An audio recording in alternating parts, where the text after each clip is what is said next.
What's good, everybody? Welcome back to another reaction on the Three Pyramids Network with your host, the ignorant, eclectic, mad genius, man. Today we are checking out my girl Sabrina for some more AI news, man. Replacing developers with AI going wrong. All that being said, man, please hit that like, hit that subscribe, tell a friend to tell a friend, and also if you could hit me with that super hype, helps me out in the algorithm. For small challenges like this, and also we are on the road to 1,000 subscribers. Yeah, let's do this, man. 4,000 people. Jack Y'all Dorsey know how said much I AI love may AI. be unnecessary. The stock surged over 20%, but then 7 of those workers talked to The Guardian. Every single one said the same thing. AI doesn't work. 95% of the code still needs human fixes, not up to company standard on the first try. Oracle is firing 30,000 people, not because AI replaced them, because they need to free up 8 to 10 billion in cash to fund data centers for a customer that's already leaving. And also the them acquiring HBO and I want to say Paramount. Was it Paramount Plus? Yeah. Yeah, HBO and Paramount. Like, I mean, they had help with the Saudis and everything else. Saudis gave them some money, but still, like, they own a monopoly on all media now. AI failed to replace workers. The employees say so. The data says so. So why didn't they hire anyone back? Where is the $700 billion going if AI tools don't work the way they're marketed? What happens to this 3,700 applications a former Google engineer sent that got 0 offers? And when does this stop being a downturn and start being permanent? I spent 2 weeks in the data, the balance sheets, and the job numbers. It's worse than the headlines. If you want deep dives on real AI stories affecting your Oh, career, not really? hype, not product reviews, the things happening right now, hit subscribe and hit the bell. Last September, Mark was at Block's company anniversary party. Executives were on stage demoing a new internal AI tool. Mark turned to the person sitting next to him and said, "You can't really AI that." He thought an employee is more than a series of tasks. 9 months later, Mark was one of 4,000 people fired from Block. How do 4,000 people get fired for technology everyone on the inside says doesn't exactly work yet?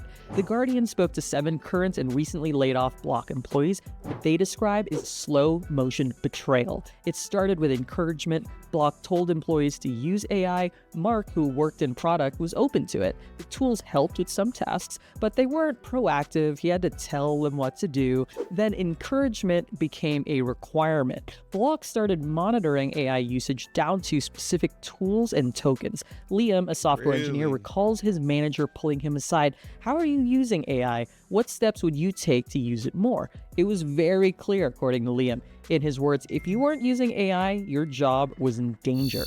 In January 2026, Jack Dorsey told employees in an internal all-hands meeting The Guardian reviewed, "The way we built things in the past is not going to work anymore. We have to shift. There's no question."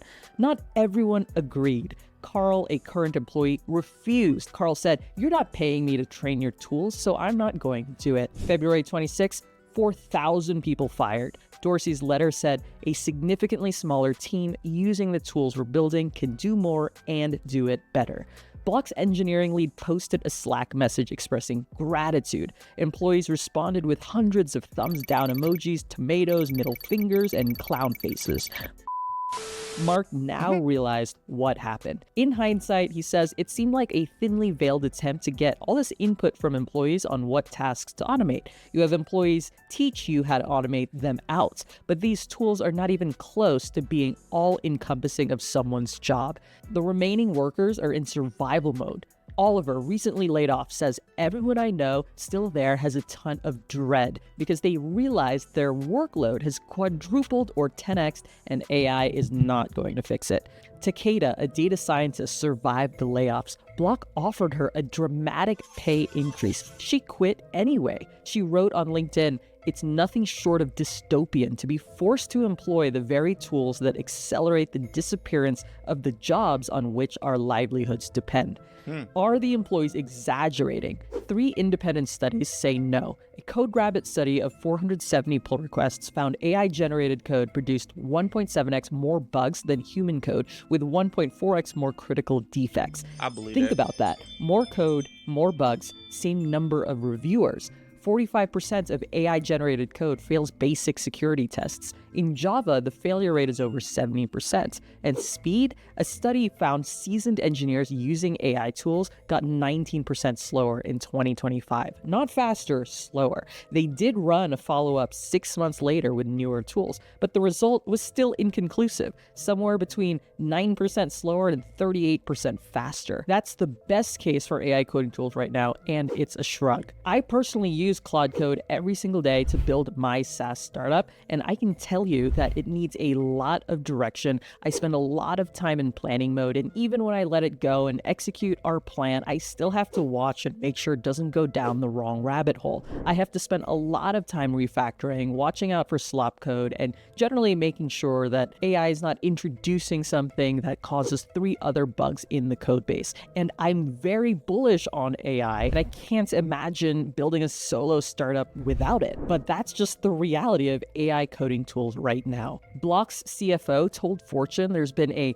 greater than 40% increase in production code shipped per engineer since September. She said 40% more output per person, but they fired nearly half the company, so the math doesn't add up. A current employee, George, calls the whole thing posturing for the market. And Jack Dorsey, he told Wired, something really shifted in December with Anthropic's Opus 4.6 and OpenAI's Codex 5.3. His own employees, the ones using those tools every day, say the opposite. The employees say AI is nowhere near there yet, and the data confirms it. So companies admitted the mistake and rehired, right? No, they spent hundreds of billions doubling down. Oracle committed $156 billion to build cloud infrastructure for OpenAI. Then they ran out of money. Now they're firing 30,000 people to cover the bill. So how are they paying for it? Debt. $58 billion raised in. Yeah, literally. Rich people's debt is completely different from our debt.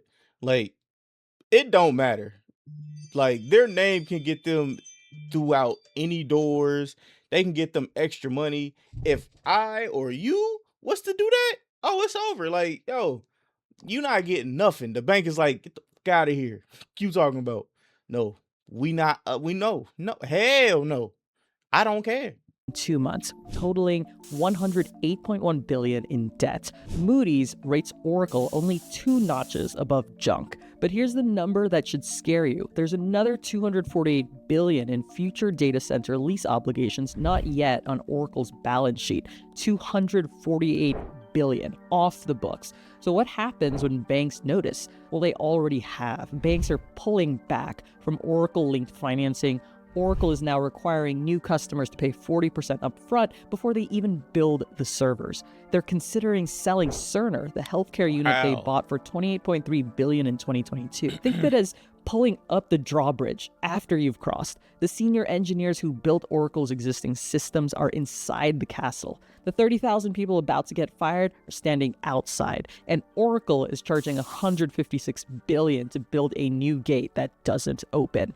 And the customer Oracle is building all of this for is OpenAI, which has already started shifting its near-term capacity needs to Microsoft and Amazon. Bloomberg separately reported Oracle and OpenAI ended plans to expand their flagship data center. Oracle's stock has lost over half its value since September 2025. $463 billion in market cap gone. Bondholders are suing, and Oracle's own co-CEO had to reassure investors they won't need upwards of $100 billion in additional financing. Block fired humans, and the AI isn't replacing their work. Oracle is firing humans to build machines for a massive customer that's leaving. The pattern is the same. Overhire when money is cheap, fire when money gets expensive, and call it AI. But here's what nobody's talking about. The people who got fired, they can't get back in. If you've applied to tech jobs in the last year and felt like your applications disappeared into a black hole, you're not crazy. Hit the like button and tell me in the comments, how many applications have you sent? I want to hear the real numbers and reply rates. John. Oh, I also heard that literally people are, for tech jobs, people are being interviewed by AI. I was just like, what the entirety of hell is going on? Even the interviewers are AI now? So I mean, I don't know if it's 100% true, but the individuals that said it, like, it was more than like 10 of them. So, like, it has to be somewhat true. Marcus worked at Google, laid off 2.5 years ago. Since then, he's applied to 3,700 jobs and personally emailed over 2,200 founders. 0 offers. He burned through his savings, got evicted. He's living in his car. Marcus isn't lazy. He's a former Google employee doing everything formal career advice says to do. Apply broadly, network aggressively, customize your applications. The system is designed to filter people out, not let them in. Red Balloon CEO calls this the invisible layoff. Here's how it works. Job seekers use AI to mass apply everywhere. Companies use AI to filter the applications, but AI prefers AI-written resumes. However, a perfect resume and a perfect employee are not the same thing. Fewer people get hired, the job stays open, the company uses AI to fill the gap, but AI doesn't actually fill the gap. You need a really trained person to supervise it. And the numbers confirm this. February 2026, the economy lost 92,000 jobs, even though economists expected a gain of 59,000. A community survey of laid off tech employees found 70% have been unemployed for over 6 months. 70%. 85% were ghosted after initial contact. 51% fell victim to job scams.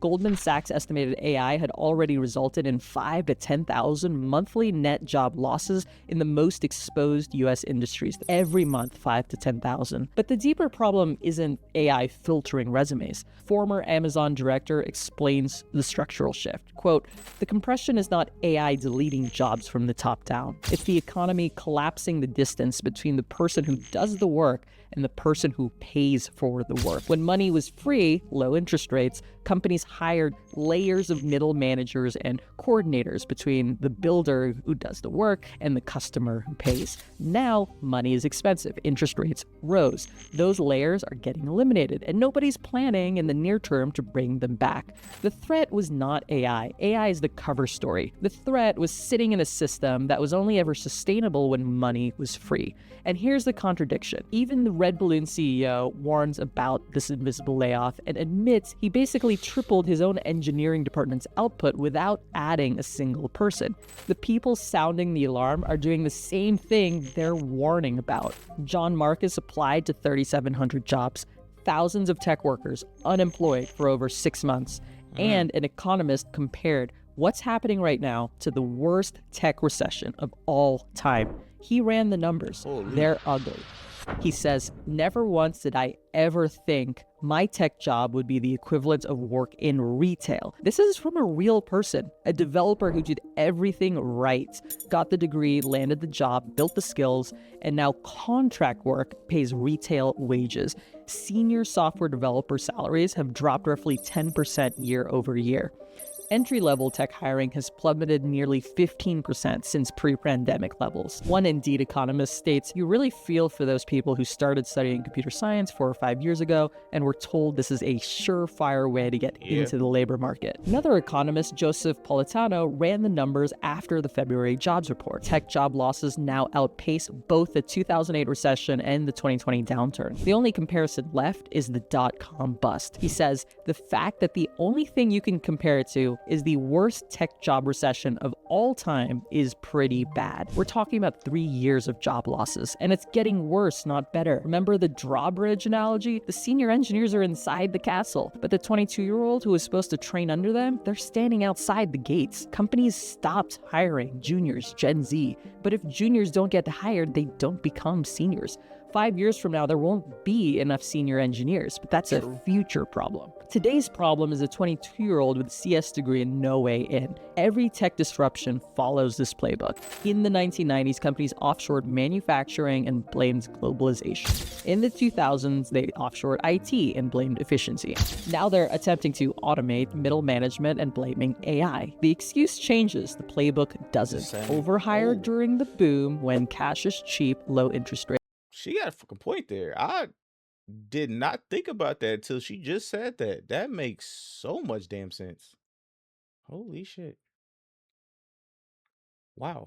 crash, fire people, blame something, rehire slowly, years later at lower wages in different roles. After the dot-com bust, Silicon Valley was still 17% below its 2001 peak 7 years later. It took over a decade to recover. Fired workers are starting to believe the narrative too. Remember Oliver from Block, the one whose workload quadrupled or 10x? He's one of the lucky ones. He still has a job. But the ones who don't, they're watching Jack Dorsey, their CEO, tell Wired that AI really shifted while they send their 200th application into a system that auto-rejects them. The layoff didn't take their job. It took their belief that their skills have value. Every previous tech crash had a recovery. So far, the dot-com bust took 4 years. 2008 took longer.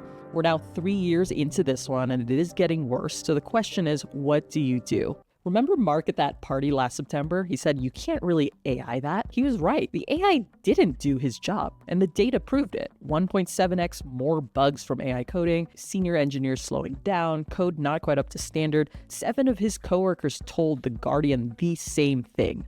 But Mark was still fired. Block isn't hiring anyone back. They're spending the savings on stock buybacks, while Oracle spends $156 billion building infrastructure for a customer already leaving. AI didn't replace developers. It replaced the delusion that software development is an easy automated task. If you take 3 things from this video, number 1, ignore the press release, read the balance sheet. Mark's team said AI doesn't do their jobs. The data confirms it. Mark confirms it. Block fired them anyway, and the stock surged over 20%. Oracle owes $108 billion, and its biggest customer, OpenAI, is leaving. So when a CEO says AI, the question isn't whether the technology works, it's who benefits from saying it does. Key learning number 2, the layers are collapsing. Not because AI is amazing, it is amazing, but it's not that good. They're collapsing because they were already unnecessary. When money was free and the interest rates were low, companies hired lots of people between the builder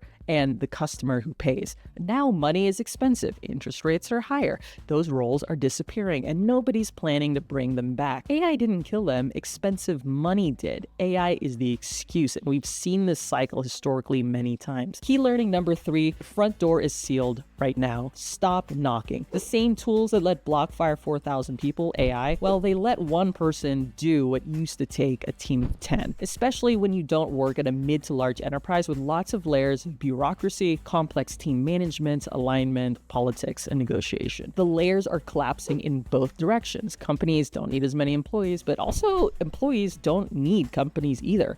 I honestly believe it's never been a better time to be a solopreneur and an entrepreneur, to take your skills, especially if you're technical, and pair them with AI tools and build something for yourself instead of begging a company to let you build it. If you're waiting for a corporation to give you permission to work, I you 100% are agree with that. standing in the wrong line. Tell me in the comments, are you building your own thing right now? Hit I agree with her 100%. I mean, I'll answer her question. I probably won't leave it in the description down below or her comment below. But I am actually in the process of building a few things, and I've told you guys this.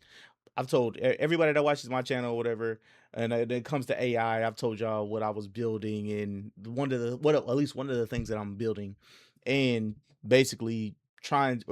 One of the things that I'm building and trying to make sure that in the future, like one of these my project for this in particular thing will my book series will be good. Um, other than that, man, please, like I've told y'all plenty of times before, if you haven't, please start looking into AI and everything else. I know people were like, "Oh, well, this, well, that, it's bad for the environment." Da da da da. It used to be. It's not that terrible anymore. But it's just like, yo, I would rather for you to do something with it and be able to make money with it than be on the outskirts looking stupid and being left behind by everybody else. All that being said, man, love each and every last one of y'all. Please hit that like, hit that subscribe, hit that super hype if you haven't already. I appreciate every last one of y'all. On the road to 1,000 subscribers. I'll catch you on the next one. And if you guys have anything that you guys would like for me to check out, I think one of my Instagrams is in the link is in my link tree and the link in the description below. Just reach out to me on there. If you can follow that page also. I want to say my gaming channel's on there also. You can do that also. You ain't got to do it. You ain't got to do what you don't want to do. But I'm just letting you know, if you want to send me a video to check out and react to, that's how you do it. Love each and every last one of y'all. I will catch you on the next one, man. Peace. Shout out to Sabrina once again. I know she got a husband and everything else, but like I love and respect that woman. She's one of the she's one of the few women that I started to check out, and like I was like, oh shit, like she knows what she's doing. Other than that, I respect the hell out of her. Love each and every last one of y'all. I'm out. Peace.